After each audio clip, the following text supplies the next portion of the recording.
Pedri is out due to a hamstring injury. I'm sure you've heard all the news, and it was obviously circulating yesterday. And finally, Dave gets his talk on this on Dave Talks Barca. And Pedri being out, I've got to say, it's a crucial blow to Barcelona. And I've got to explain why. Because they have lost probably one of their biggest players in one of the most crucial points in their season. And the breaking news obviously happened yesterday, but there is obvious ramifications for it. And a lot of Barcelona fans have been lighting up the internet stage. They've been talking about this, and we have to get into it as well, because I've got to say, for the midfield to be as of a loss of Pedri is just a hammer blow. Especially with Champions League next week, the last final match, and Barcelona also trying to qualify in that top 8. That's going to be crucial against Copenhagen. And the injury suffered is a hamstring injury. 1 month, guys, is an estimate. Obviously, every injury is an estimate. We've seen Mbappe come out earlier. We've seen players delay longer. We've seen Rafinha in and out as well. And this is the crucial blow. There's a hamstring injury. Hamstring injuries are very, very difficult to navigate, especially as a midfielder where you're running consistently, you're consistently chasing, and that is everything that Barcelona need, especially in the midfield against Copenhagen and Elche. Elche is going to be the biggest match that Barcelona are going to face. This in the next few matches, Elche is going to be the biggest. Obviously Copenhagen as well, but Elche. Elche away are consistently going to be a tough match. They always love turning up for their fans. They play good football. They maintain ball possession well. They really rotate the ball well. And I feel, like Omar says in the chat, that the injury is worse. This guy, obviously, huddled off, and Pedri in that kind of moment, and he's been injured this season already. These are just injury after injury after injury stacking up upon each other, where this could lead to a long-term thing. People say in the chat also that Pedri's injuries, they're not really suffered in long term, and he sometimes comes back early. Do you really want him to come back early? Is it really necessary for him to come back into the squad? Because I could say now, potentially obviously with Gavi return, then we got Casado, then you have obviously De Jong and Bernal. Is it necessary? I would think it is. I think Pedri and Rafinha and João Garcia are the most necessary players to this whole Barcelona team.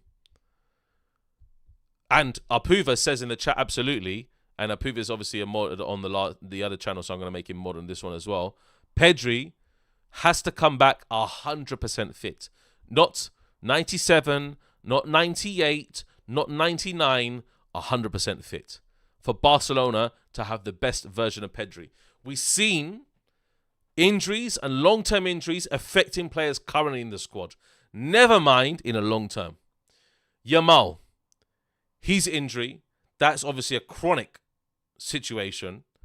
That is going to affect him long term.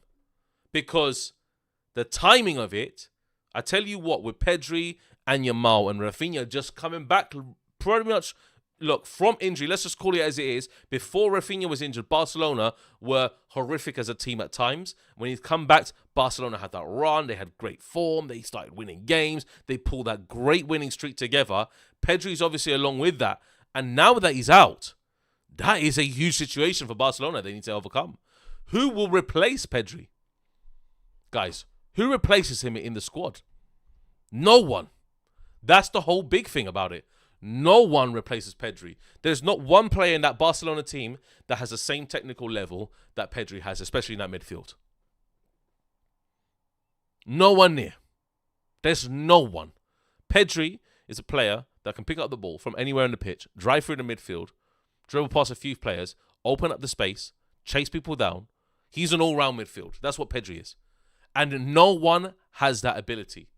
Bernal's a great player from deep, but has no ability like Pedri. De Jong's a great sprayer of passes. He can maintain the control of the tempo well. But in terms of all-round game, nowhere near as Pedri.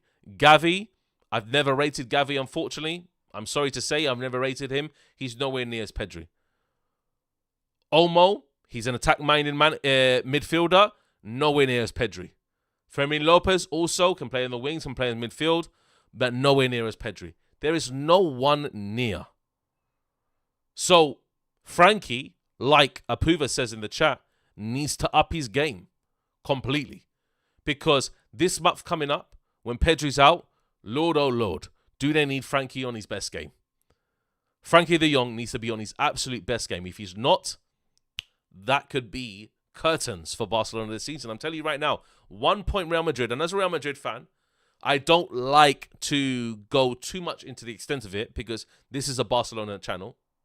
And I want to talk openly and honestly about Barcelona as best as I can. Real Madrid are 1 point behind. If there's any slip, if the midfield don't lose, if they lose control of a game, they don't allow the game to flow how they want to in terms of Barcelona, they could be done. That's factual. And Real Madrid are not the best in keeping up the appearances either.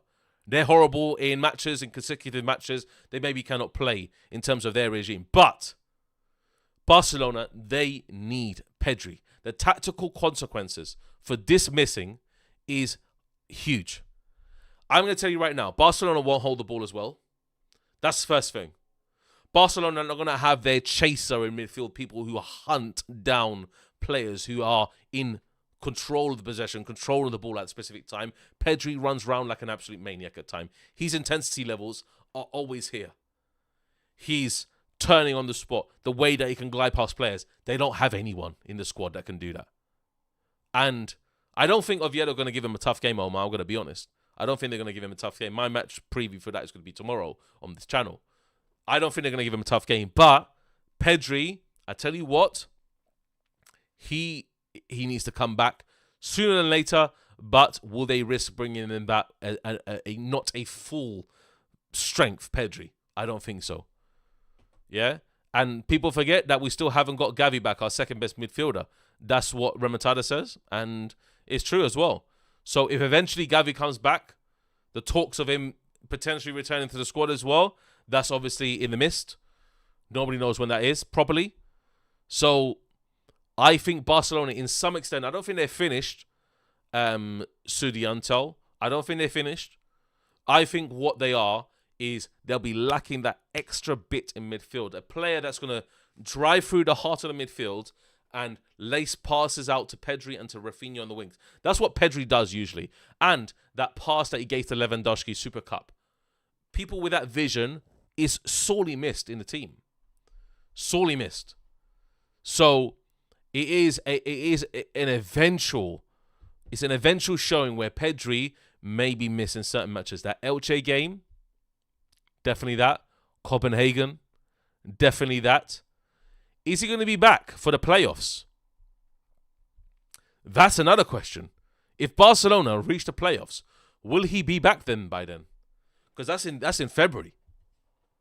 So if Barcelona were to reach the playoffs, if let's say Man City outscore Barcelona, if Sporting outscore Barcelona, will Pedri be in that team in the playoffs? Because they could be facing a horrendous side if they are in the playoffs. That's the next thing.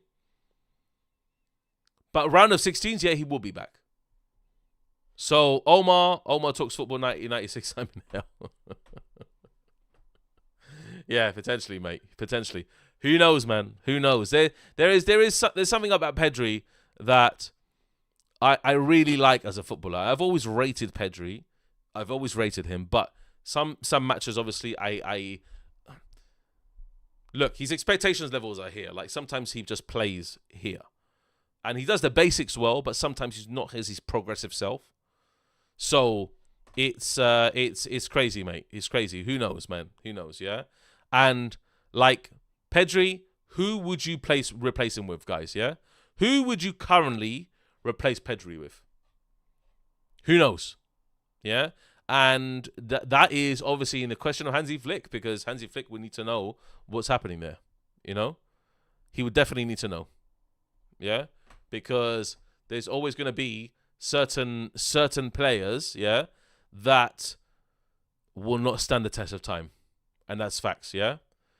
And I know it's you, Omar, bruv. Don't worry, man. I know it's you. I checked your channel. But Gavi needs to come back ASAP. True, guys. I've got to be honest. Yeah, Gavi's going to return in February. We know that, but is Gavi really up to the task? Gavi's nowhere near Pedri, man. I can be honest about that, like wholeheartedly. He's nowhere near Pedri. Nowhere near. So will Barcelona drop points soon? Potentially. Let me just obviously cover the ramifications of this properly. Yeah, and I'm going to talk about this for the next the next 10 minutes or so we can come to a roundup of this. Now, Pedri as a player, when he's out of the team lacks that mobility in the midfield. You get me? Yeah, it's the mobility. That's the main issue of Barcelona. When Barcelona are not mobile in the midfield, there's something that doesn't click. Gavi doesn't have that. Bernal doesn't have that. Olmo doesn't have that. It's that mobility where a player can just twist and turn out of danger, bypass pressing regimes that are given in the midfield. That is Pedri in a nutshell. He can stand in one spot. He can be pressed by 4 players and then just bypass a lot of them single-handedly and give Barcelona so much space to roam, so much space to provide the next level of attacking opportunities in the final third. That's what Pedri's game is. Yeah? And I remember Miguel's analogy that he's like the bass player. Like, you don't hear the bass, but you realize when it's gone. It's exactly like that. It's actually quite true. It's a very good analogy, and I got to agree with it. But last few games, Pedri, Slavia Prague, he got eaten alive because he was pressed out of his skins. Pedri got eaten alive. Came obviously injury, obviously sad news for Barcelona. And look, you don't wish player injuries even as a rival flan, because Pedri is one of the best players on this planet. You want to see football playing at his best. Yeah, and Pedri absolutely Lydion. He was tired. He was tired. Gavi does have the passion, but I tell you what, passion doesn't equal everything in a match. I'm telling you right now, Gavi plays for the badge a lot, like Rafinha. But Gavi doesn't have that same skill set that Pedri has, nowhere near. So, he is one of the best midfielders in the world. And they're missing that. They're missing that in the team. So, guys in the chat, let me know who can actually replace him. Who is going to be the next player to fill his boots while he's gone. Because they're massive shoes to fill, guys. Massive shoes. Let me run through Barcelona's games, yeah, and see which one he's absolutely needed, yeah. I'm going to run through them, yeah. I'm not going to put it on screen. I can just obviously tell you here. Oviedo. You don't need Pedri for Oviedo. Oviedo are the last team that you need Pedri for, yeah. Copenhagen. You definitely need him for Copenhagen. Elche. 100% you need it for Elche. Albacete. 100% you need him for Albacete. You need someone that's going to control the midfield and be picking out the defense, the locks of the defense like crazy. Mallorca, no. Girona away, you need Pedri. I'm sorry, a Catalan derby is always a Catalan derby. You need Pedri. Levante is probably he's staying back. And obviously, the playoffs as well. The playoffs. If Barcelona reach those playoffs, and obviously the draw is going to be soon for those players, if Barcelona don't find a way to outscore all the other teams in that 13-point kind of area, including Sporting, Man City, Atletico Madrid, Chelsea as well. If they don't find a way to bypass 2 of those teams in terms of scoring, then they're not in the top 8. They're in the round of playoffs. That match there, the 2 matches in the playoffs, Pedri needs to be there 150 million%. That is the truth. Pedri needs to be there. And the main reason, exactly, Sudianto, the main reason why we lost against Albacete is because Arbeloa decided to just trade all the youngsters. That's crazy. So that's facts, mate. And it's that it's that kind of game where you need Pedri, you know? No. Remontada. I'm telling you this right now. Yeah, it's not a spot guaranteed. Let me tell you why. Yeah? Because you have Sporting on the same goal difference as you. And people keep on saying this to me.